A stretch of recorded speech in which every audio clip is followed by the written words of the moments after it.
Have you read this book, They Say, I Say? Anything with college? So it's really, it's relative, I guess in the last 10 years or so. I'm sorry, I should do this. I'm just not good at handing things out. Thank you, Marcia. And then the back. Yeah, it's a little blurry. So it's called They Say, I Say. Yeah. It's subtitled The Moves That Matter in Academic Writing. Yeah. And it's used a lot in college courses. And it's just helpful. It's a good book, and it's actually kind of an interesting read. So I would just, it's a little paperback book that, maybe you can get it. Do you have more? Oh, yes. Thank you. Yeah, you want to just take them? Thank you. Yes.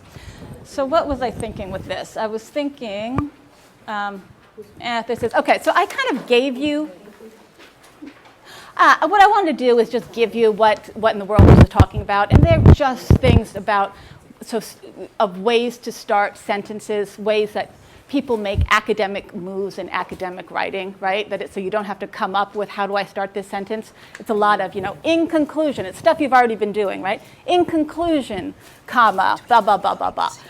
But are just different ways of starting a sentence. So with summarizing, and here's with the science maybe. Do you see where I went with sentence frame, with summarizing and responding? Could be, readers often assume that blah, blah, blah, blah, blah. So it's just a way to start. And then they think about, okay, what are writers assuming, okay? While many suggest X, others say Y. So it's like, okay, can you get them to think about blah, blah, blah, blah, blah, blah. Okay, so that, and you'll find this on the web, and I don't know if I gave the source, but these are all over the place. So I won't go over these, but so I just wanted to give you kind of something, what we're thinking about here, and that these do come from that book. And then what I wanted to show is, okay, so again, how did I incorporate these into my GED writing, or my poor students who I do all my research on? Sometimes it works, sometimes it doesn't. So what we were doing in the winter, and as everyone with me on this page here, so I just kind of did an actual worksheet that I came up with.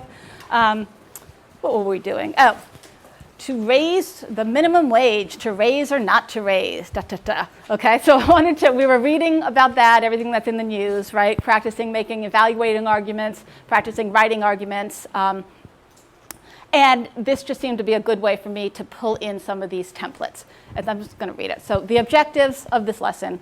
The purpose of this handout was to provide, this is again for my students, I gave them this.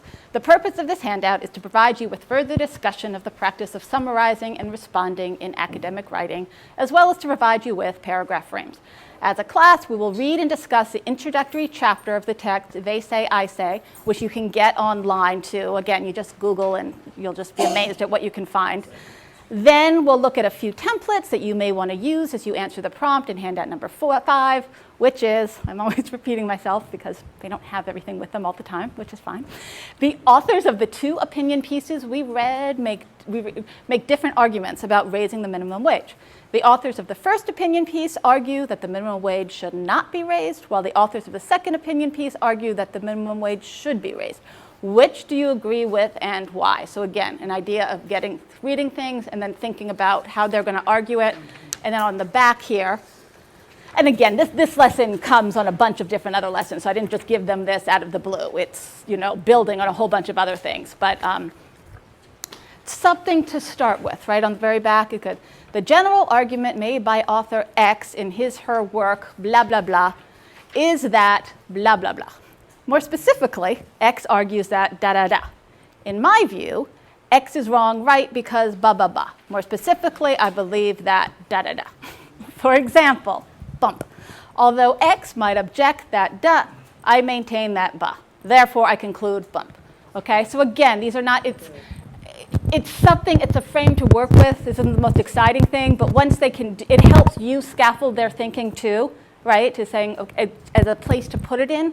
And so that all their cognitive resources, because I think it's, they're being asked to do a lot. How do I start? How do I spell a word? How do I, is this a complete sentence or not? What, and then going back to, well, what in the world what is the argument that they're making? And it's not a simple argument, I mean, right? Something in the news, should we not? And it's a really complex thing. If it was so easy, we'd have an answer, although, well, it's a whole other thing. But at any rate, so it's just something, right? So all that cognitive stuff going on. And so this is one way of streamlining it, or just kind of giving them some scaffolds of just, okay, some places to put in some stuff so they don't have to worry about starting a sentence. Or how to make a move from one sentence to the next. So more specifically, comma, X argues that, da, da, da, da, da. That's one way to do it, right? And then as the more they do it and the more you give them that, they can find their own way of doing it. So it's not to tell them to memorize anything or to say that this is the absolute right way to do it. It's giving them different models. And then from those different models, they practice, and then they can choose which ones they want to use, what sounds more like them, what helps them put their point across. You know, they're really, how can they contribute to that conversation of whether the minimum wage should be raised or not in a way that gets their complex thinking and their ideas, which are, you know, very sophisticated, but use it in academic words and in academic format that can get it out there and contribute productively to the conversation. So that's one way of doing that. So Daquana. Yeah, I know you've been thinking about scaffolding a lot, and I think that this is somewhere that scaffold, as in bringing it down to a pre-GED level, could really work. So taking one of these, like just making a concession, maybe something that you would do for a whole session. Yeah. So our sessions, for instance, are 13 weeks. I could see a teacher doing only that section for 13 weeks with a topic that the students have something to say about. That's another thing. Right. I think that too often we put topics in front of them that we have a lot to say about. Stop that. Find something that they can talk about and then help them to talk about it in these frames.